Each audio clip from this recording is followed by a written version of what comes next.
दोनों देशों की ओर से कई कूटनीतिक स्तर पर पहल भी हुई, जिसके बाद आज हम इस स्थिति में पहुंचे हैं कि दोनों देशों के राष्ट्राध्यक्ष आमने सामने बैठकर मुलाकात करेंगे, बातचीत करेंगे। सुधांशु जी, लेकिन एक और सवाल है, देखिए चीन के साथ 3488 किलोमीटर का ये जो बॉर्डर है हम साझा करते हैं, लेकिन कई बार हमने देखा है कभी उत्तराखंड को लेकर, कभी पूर्वोत्तर के कुछ क्षेत्रों को लेकर वो समय समय पर अपना दावा करता रहता है।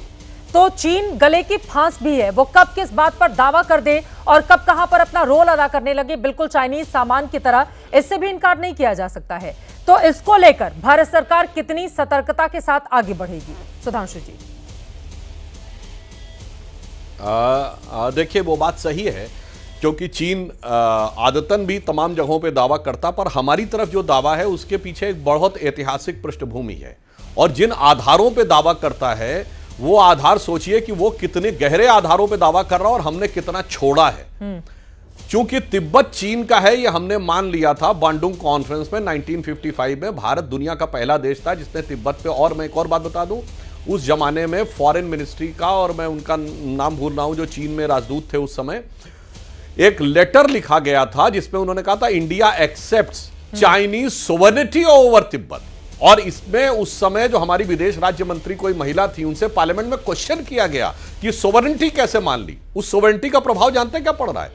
आज वो कहता कई शताब्दियों पहले तिब्बत का, अरुणाचल का एक हिस्सा तिब्बत का था, इसलिए तिब्बत हमारा। अब सोचिए, वो कई शताब्दियों पहले की बात पे दावा करता है, और हमने तो खैर छोड़िए, जो बॉम्बे प्रेसिडेंसी का ओमान था, बलूचिस्तान का वो था, सब छोड़ दिया, हम तो छोड़ते चले गए, और वो शताब्दियों बाद का दावा करता है। इसलिए दावा और गलतियां हमारी हैं, मगर ये बात ठीक है कि आज वो दावा करने का प्रयास करता। परंतु अब मैं आपसे बात बताना चाहता हूं, दावों का प्रतिकार किस ढंग से होना चाहिए। जैसे अभी जो मेजर जनरल यशमोर जी बोल रहे थे, हम आर्थिक पक्ष पे बात करें तो एक ऐसी चीज है जिसमें चीन का बहुत अपर हैंड है, जो चिप्स बनती है। तो हमने क्या किया, अगर आपने बहुत छोटी सी किसी ने ध्यान न दिया हो, तो ये योंग फू जो हैं, जो कि फॉक्सकॉन कंपनी के सीईओ हैं, उनको पद्म भूषण दिया गया पिछली 26 जनवरी को। क्यों? वो चिप बनाने की सबसे बड़ी कंपनी है और वो भारत में अपना मैन्युफैक्चरिंग हब बना रही है। यानी हम एक लॉन्ग टर्म स्ट्रेटजी भी रख रहे हैं कि उससे डिपेंडेंसी खत्म हो। सोलर पैनल्स के ऊपर हमने प्रोडक्ट लिंक इक्विटी स्कीम के तहत अब प्रोडक्शन शुरू किया है। और अगर देखें तो चीन को भी यह समझ में आ रहा है कि एप्पल की फैक्ट्री चाइना के बाहर अगर दुनिया में कहीं गई तो भारत में बनी है। तो हमने ये लॉन्ग टर्म भी चीजों को ध्यान में रखना शुरू किया। इसलिए मैंने बड़ी छोटा सा उदाहरण दिया कि फॉक्सकॉन के सीईओ को पद्म भूषण दिया था, क्योंकि वो सबसे बड़ी फैक्ट्री यहां पे बनेगी। क्योंकि चिप एक ऐसी चीज है, मोबाइल में भी लगती है, हर चीज में लगती है, उस पर डिपेंडेंसी में हम मैचअप नहीं कर सकते। तो मैं इसीलिए मैं कह रहा हूं, फिर आर्थिक, कूटनीतिक और रणनीतिक तीनों मुद्दों के ऊपर बहुत दक्षता के साथ मोदी जी ने और सांस्कृतिक भी संदेश समय समय पर देने में सफलता हासिल की। बिल्कुल। इसके पहले कि मैं अपने स्टूडियो में मौजूद मेहमानों के पास जाऊं, पंकज जी, सुधांशु जी की बातों से वो बता रहे हैं कि देखिए सब कुछ अच्छा हो रहा है और भारत अपनी शर्तों के साथ यहां पर आगे बढ़ रहा है, तो फिर आलोचना किस बात की? जो सुधांशु जी ने कहा कि राजनीतिक, कूटनीतिक, रणनीतिक, दूरगामी दृष्टि, वही मैं कह रहा हूं। कुछ ऑडियो में दिक्कत आ रही है। हाँ, कुछ ऑडियो में दिक्कत आ रही है पंकज जी, मैं फौरन लौटूंगी कर्नल दारवी जल्दी से आपका रुख करते हुए। अब यहां से चूंकि अब बातचीत को लेकर जल्दी ही बड़ी खबर सामने आ सकती है इस वक्त अजान से, लेकिन इन सब के बीच हिंदुस्तान क्या वास्तव में अपनी शर्तों के साथ आगे बढ़ पाएगा? क्योंकि बहुत सारे ऐसे मामले देखिए, स्टूडियो में बैठकर या मेहमानों के साथ हम देश के भीतर जितनी भी अपनी पीठ थपथपा लें, लेकिन बहुत सारे मसले ऐसे हैं जहां पर चीन का अपर हैंड है, वो हमसे कहीं ज्यादा आगे है। तो यहाँ पर आपको लग रहा है कि अपनी शर्तों के साथ हम बातचीत मनवाने में सफल रहेंगे? देखिए, वेरी फर्स्टली 16 राउंड की वार्ता हुई कोर कमांडर लेवल पर और मेजरली बिल्कुल सारे इश्यूज रिजॉल्व कर लिए गए थे पूरी LAC के ऊपर, एक्सेप्ट फॉर देपसांग एंड देमचौक। तो ये दो बहुत क्रिटिकल एरियाज थे जिनके ऊपर पूरी बातचीत फंसी हुई थी, पूरी रुकावट बनी हुई थी। तो अब ये चीज़ भी ईज आउट हो रही है। सुनने में आ रहा है कि देपसांग के इलाके में, देमचौक के इलाके में अब आप पेट्रोलिंग कर पाएंगे जैसे आप पहले किया करते थे। अब जहाँ तक स्थिति जो अभी जो इवॉल्व होगी, इसके बाद में सबसे महत्वपूर्ण चीज़ जो इवॉल्व होगी और जो अब पक्की होगी वो ये होगी कि लाइन ऑफ एक्चुअल कंट्रोल अब परसेप्शनल नहीं रहेगी। क्योंकि 4 साल के अंदर आपने क्लियर कर दिया कि ये यहां तक मेरा इलाका है और उसने भी क्लियर कर दिया कि यहां तक मेरा इलाका है। एक बड़ी खबर आ रही है, उसके बाद मैं फौरन आपका रुख कर रही हूं। रूस के कजान में मोदी जिनपिंग के बीच द्विपक्षीय बातचीत की शुरुआत हो गई है, जिसका बेसब्री से इंतजार किया जा रहा था। एलएसी पर शांति को लेकर भी होगी चर्चा। रूस के कजान में मोदी जिनपिंग की मुलाकात का सिलसिला, जिसका पूरा देश इंतजार कर रहा था, खासतौर से ये दोनों ही मुल्क। और दिलचस्प ये भी है कि कहा जा रहा है दूसरे अन्य देशों ने भी, जिसमें रूस भी शामिल है, उसकी भी कोशिश थी कि चाइना और भारत के बीच जो संबंध है वो सामान्य हो जाएं। मोदी जिनपिंग के बीच द्विपक्षीय चर्चा की शुरुआत हो गई है। ये बड़ी खबर क्या, विशाल को हम जोड़ सकते हैं। विशाल पांडे हमारे साथ इस वक्त कजान से हमारे साथ जुड़ चुके हैं। विशाल, बातचीत शुरू हो गई है और क्या जानकारी देंगे विशाल आप?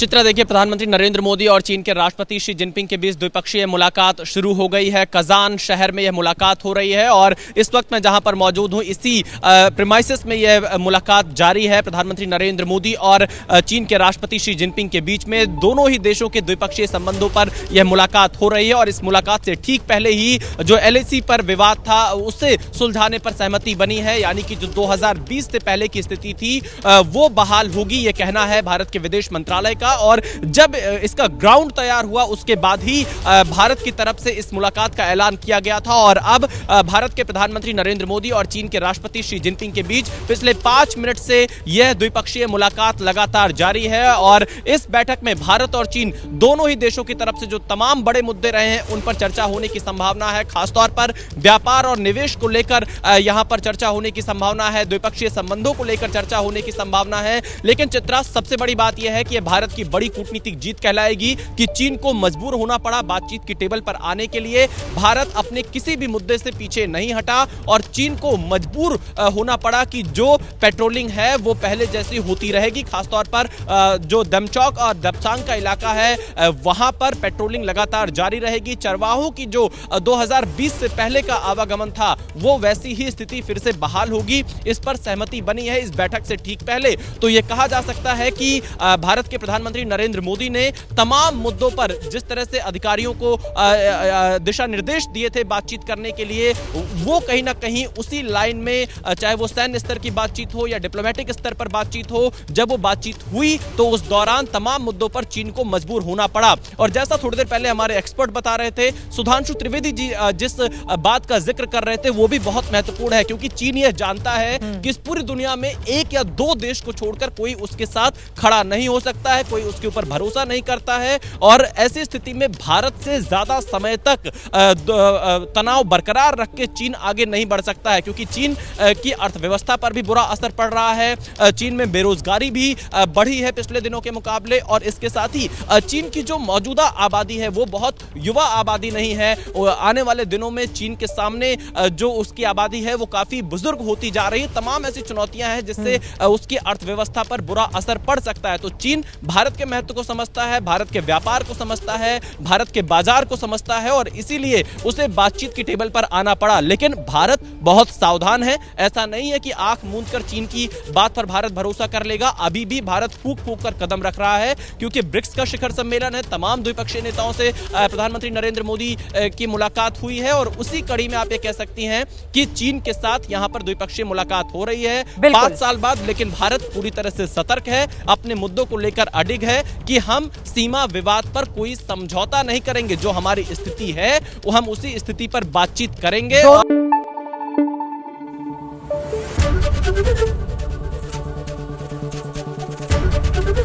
एबीपी न्यूज आपको रखे आगे।